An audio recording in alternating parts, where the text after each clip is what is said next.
यानी डीआरडीओ ने इस देश को गर्व करने के अनगिनत लम्हे दिए। राष्ट्र गर्व से भरा है, लेकिन अफसोस कि उसके बारे में इस तरह से बात नहीं होती जैसे आज हम आपको राष्ट्र गर्व में बता रहे हैं। देखिए, डीआरडीओ सिर्फ संगठन नहीं है, बल्कि भारत के शौर्य, स्वाभिमान और भविष्य की सुरक्षा का नाम भी है। डीआरडीओ के बदौलत भारतीय सेना की fire power, air defence, anti tank क्षमता और प्रिसिजन स्ट्राइक में क्रांतिकारी बदलाव आया। यह आत्मनिर्भर भारत का सबसे मजबूत उदाहरण है। हम और आप सेना पर भरोसा करते हैं, उसी तरह सेना डीआरडीओ के बनाए गए हथियारों पर अटूट विश्वास रखती है। आपको डीआरडीओ की बनाई गई मिसाइलों की छोटी सी लिस्ट बताता हूं, फिर कहिएगा कि वाकई ये राष्ट्र गर्व कराने वाला संगठन है या नहीं। जैसे बैलिस्टिक मिसाइल की लिस्ट अगर देखें तो अग्नि के तौर पर जबरदस्त मिसाइलें मौजूद हैं। अग्नि से लेकर अग्नि 5 का परीक्षण डीआरडीओ कर चुका है। अग्नि 5 की रेंज तो 5000 किलोमीटर से ज्यादा है। यह पूरे एशिया और यूरोप तक पहुंच सकती है। पृथ्वी मिसाइल को भी डीआरडीओ ने बनाया है। इसके 3 अलग अलग वर्जन तीनों सेनाओं के लिए। पृथ्वी 3 के जरिए 700 किलोमीटर की दूरी जद में आ जाती है। कम दूरी की बैलिस्टिक मिसाइलों में प्रहार भी आती है। यह भी डीआरडीओ ने ही डेवलप किया है और इसकी रेंज 150 किलोमीटर तक। प्रलय मिसाइल के रूप में डीआरडीओ ने ऐसा हथियार बना लिया जो चीन और पाकिस्तान बॉर्डर के हिसाब से परफेक्ट है। इस सेमी बैलिस्टिक मिसाइल की 500 किलोमीटर दूर की क्षमता दुश्मन को खत्म करने की ताकत रखती है। अब क्रूज मिसाइल की लिस्ट देखिए। ब्रह्मोस को तो दुनिया जानती है। इसे डीआरडीओ ने रूस के साथ मिलकर बनाया है। 1000 किलोमीटर तक मार करने वाली निर्भय मिसाइल डीआरडीओ ने तैयार की है और यह रडार को चकमा देते हुए परमाणु हथियार भी ले जा सकती है। सतह से हवा में मारने वाली मिसाइलों में आकाश भारत के पास है। इसे डीआरडीओ के वैज्ञानिकों ने तैयार किया। एयर टू एयर कैटेगरी में अस्त्र मिसाइल आती है, यह डीआरडीओ की देन है। चौथी पीढ़ी का हल्का लड़ाकू विमान तेजस भी डीआरडीओ की एजेंसी एडीए ने डिजाइन किया है। प्रधानमंत्री मोदी इस विमान से उड़ान भर रहे थे तो एचएएल के साथ साथ डीआरडीओ के योगदान को भी वो सराह रहे थे। अब तेजस का मार्क 2 वर्जन भी तैयार है। इसमें डीआरडीओ की एजेंसी एडीए खास तरह के रेडोम तैयार कर रही है। यह रेडोम विमान के नाक पर लगा वो हिस्सा होता है जिसके पीछे रडार छिप जाता है। इसी रेडोम की बदौलत दुश्मन के रडार को चकमा दिया जा सकता है। स्वदेशी टैंक से लेकर रॉकेट लॉन्चर तक, अगर मैं इन सब की लिस्ट गिनाने बैठूंगा तो आप कहेंगे कि बस करो भाई। लेकिन डीआरडीओ का काम ही ऐसा है कि उसकी लिस्ट खत्म नहीं होती और देश के लिए गर्व करने के इतने अनगिनत पल लाता है। एक और रिपोर्ट देखिए, आपको समझ में आएगा कि डीआरडीओ ने इस देश के लिए क्या किया है।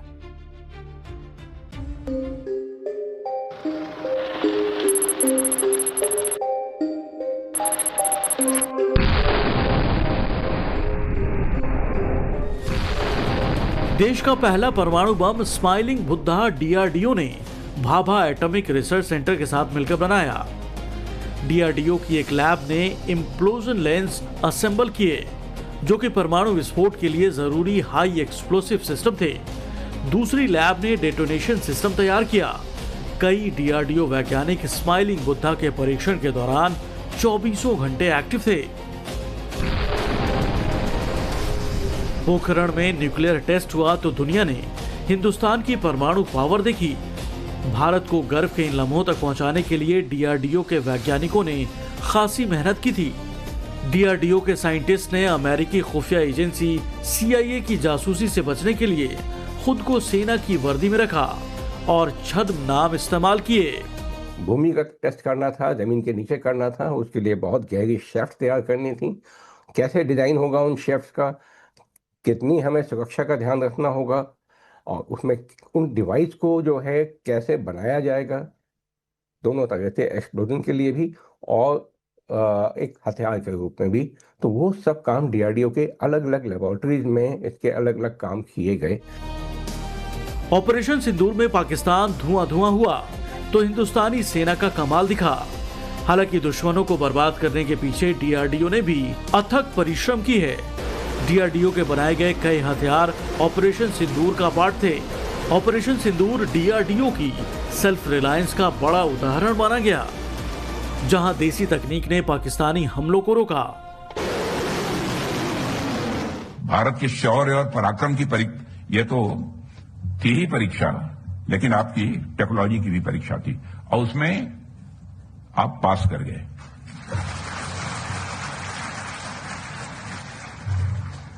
ऑपरेशन सिंदूर ने यह पूरी तरह से स्पष्ट कर दिया कि हमारे स्वदेशी सिस्टम्स भारत की ऑपरेशनल रेडीनेस को मजबूत कर रहे हैं और यह सब डीआरडीओ के साइंटिस्ट, इंजीनियर्स और टेक्निकल टीम्स की कलेक्टिव इफोर्ट का ही यह परिणाम है। बीते कुछ सालों से डीआरडीओ ने जबरदस्त कायाकल्प किया है। साल 2014 के बाद से जितने नए अनुसंधान हुए, डीआरडीओ ने निराश नहीं किया। डीआरडीओ ने बीते 10 सालों में 150 से ज्यादा स्वदेशी रक्षा प्रणालियों का निर्माण किया है। फिलहाल 55 परियोजनाएं मिशन मोड में चलाई जा रही हैं। हाल ही में डीआरडीओ के कई सिस्टम फिलीपींस, वियतनाम और अफ्रीकी देशों में भेजे गए। आज के दौर में अमेरिका, रूस, चीन भी भारत के देसी हथियारों के मुरीद हो गए हैं। डीआरडीओ की कोशिश है कि मिसाइल की दुनिया में भारत पूरी तरह से आत्मनिर्भर बने।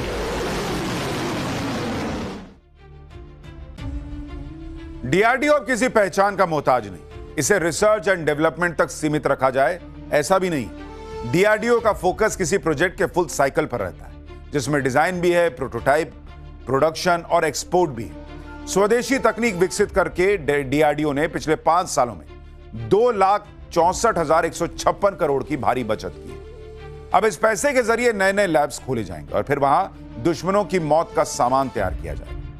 आपको शायद यह बात पता होगी कि डीआरडीओ में जो वैज्ञानिक होते हैं, उनमें से ज्यादातर टॉप शैक्षणिक संस्थानों से नहीं आते। इनकी इंजीनियरिंग या फिर साइंस की पढ़ाई ऐसे कॉलेज में होती है जो सामान्य है। मगर डीआरडीओ में सिलेक्शन के बाद जिस लेवल का दिमाग ये लगाते हैं, वो इन्हें खास बनाता है। धीरे धीरे डीआरडीओ का क्रेज बढ़ रहा है और इसी को देखते हुए 5 लैबोरेटरी ऐसी बनाई गई हैं जिनमें 35 साल से कम उम्र के इंजीनियर काम करते हैं। डॉक्टर एपीजे अब्दुल कलाम को पूरी दुनिया जानती है। कलाम और डीआरडीओ एक दूसरे के पर्यायवाची माने जाते हैं। डॉक्टर कलाम ने पहली बार जब डीआरडीओ में नौकरी की तो एक छोटा हॉवरक्राफ्ट डिजाइन किया था। इसके बाद प्रोजेक्ट डेविल को लीड किया और यह कलाम के शुरुआती प्रयास थे, मगर इससे विदेशी निर्भरता कम करने की नींव रख दी। 1982 में डॉक्टर कलाम ने फिर से डीआरडीओ ज्वाइन किया। इस बार integrated guided missile development programme की अगुवाई की।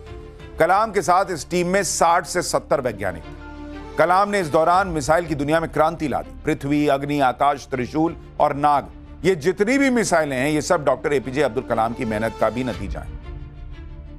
इस सीरीज की जितनी भी मिसाइलें बनाई जा रही हैं, वो कलाम को ही समर्पित की गई। अभी भारत ने K4 बैलिस्टिक मिसाइल का सफल परीक्षण किया। इसे nuclear powered submarine INS Arighaat में से लॉन्च किया गया। K4 का दायरा 3500 किलोमीटर का है। K4 के बारे में कहा जाता है कि 2 टन का न्यूक्लियर वॉरहेड इसके जरिए लोड किया जा सकता है। डीआरडीओ की पहचान मिसाइलों में लाई गई क्रांति से। एक से बढ़कर एक घातक मिसाइलें हिंदुस्तान को डीआरडीओ ने दिलाई। हालांकि इसके अलावा बहुत कुछ ऐसा है जिसे डीआरडीओ की उपलब्धि माना जाता है, और यह है human anger.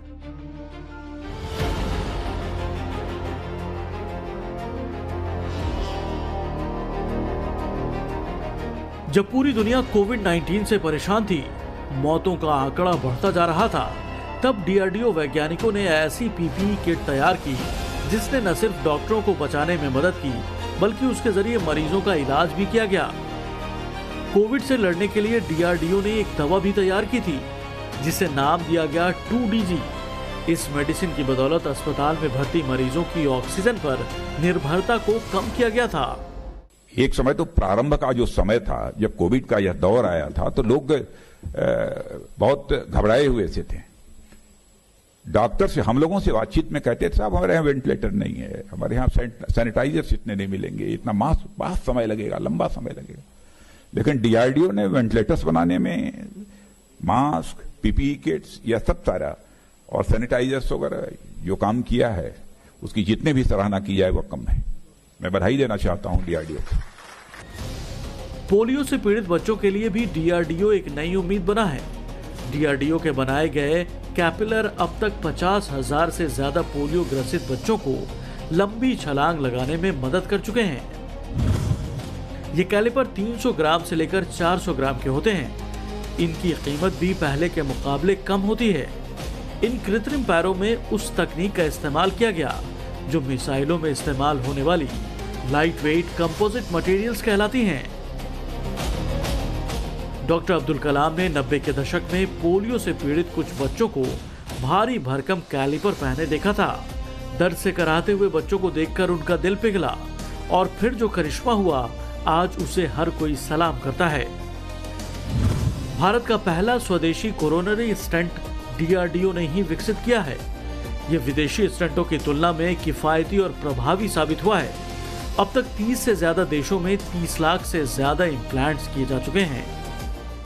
Doctor Abdul Kalam जी को तो निकट से हम लोगों ने देखा है और बच्चों को बहुत प्यार करते हैं, और यानी सचमुच में उनका वो पैशन था।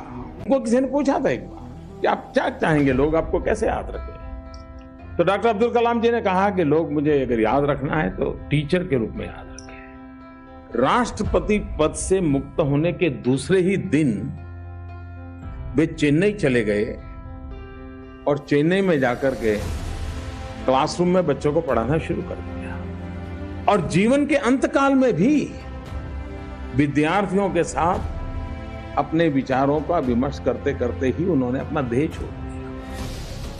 हाई ऑल्टीट्यूड में सांस की समस्या कैसे दूर की जाए, इस पर डीआरडीओ लगातार रिसर्च कर रहा है।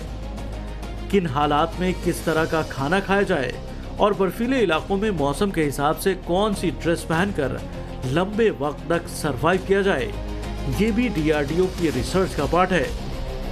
जिन इलाकों में साइक्लोन, भूकंप और बाढ़ तबाही मचाते हैं, डीआरडीओ वहां भी इनडायरेक्ट रूप से अपनी भूमिका निभाता है।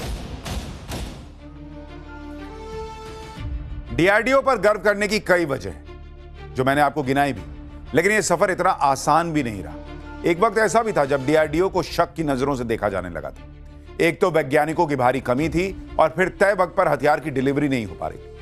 सीएजी की रिपोर्ट भी डीआरडीओ को लेकर आई, जिसमें कहा गया कि 2014 से 19 के बीच डीआरडीओ ने 58% निर्माण कार्य समय पर पूरा नहीं किया। मगर अब आज का समय, डीआरडीओ की बदौलत भारत दुनिया की टॉप डिफेंस कंट्रीज में से एक है। 1958 में स्थापित किए गए डीआरडीओ की जब इसरो से तुलना होती है तो यही कहा जाता है कि इसरो ने बहुत ऊंची छलांग लगा दी, जबकि डीआरडीओ इस लिहाज से पिछड़ गया। लेकिन कई बार रियलिटी सामने नहीं आ पाती। हकीकत यह है कि अब्दुल कलाम ने जब डीआरडीओ छोड़ा, उसके बाद से डीआरडीओ पर खास ध्यान नहीं दिया गया। 2014 से पहले डीआरडीओ में ना सुधारवादी कदम उठाए गए बहुत ज्यादा, और ना ही प्रोजेक्ट टाइम पर फाइनल करने की डेडलाइन थी। इसके बाद मोदी ने संकल्प लिया कि आत्मनिर्भर भारत के लिए डीआरडीओ को बदलना जरूरी है। और फिर अब आज की तस्वीर देखिए, अमेरिका, रूस, चीन में पढ़ाई करने वाले लोग भी डीआरडीओ से जुड़ना चाहते हैं। डीआरडीओ के सामने चैलेंज बहुत सारे हैं, मगर टैलेंट भी कम नहीं है बॉस। यही टैलेंट हिंदुस्तान को ऐसे दौर में लाया है जो मिसाइल पावर बन रहा है। प्राइवेट सेक्टर की कई कंपनियां अब डीआरडीओ के साथ मिलकर काम कर रही हैं और इनकी बदौलत 100 से ज्यादा देशों में डीआरडीओ के बनाए गए रक्षा सामान निर्यात किए जा रहे हैं। तो ये डीआरडीओ की वो गर्व से भर देने वाली कहानी थी जो मुझे लगा आपको बतानी चाहिए। और राष्ट्र गर्व में हम रोज इसी तरह से देश पर गर्व करने के मौके देने वाली कहानियां आप तक लाते रहेंगे। फिलहाल इतना ही। अब मुलाकात होगी रात 8:50 पर न्यूज की पाठशाला। नमस्कार।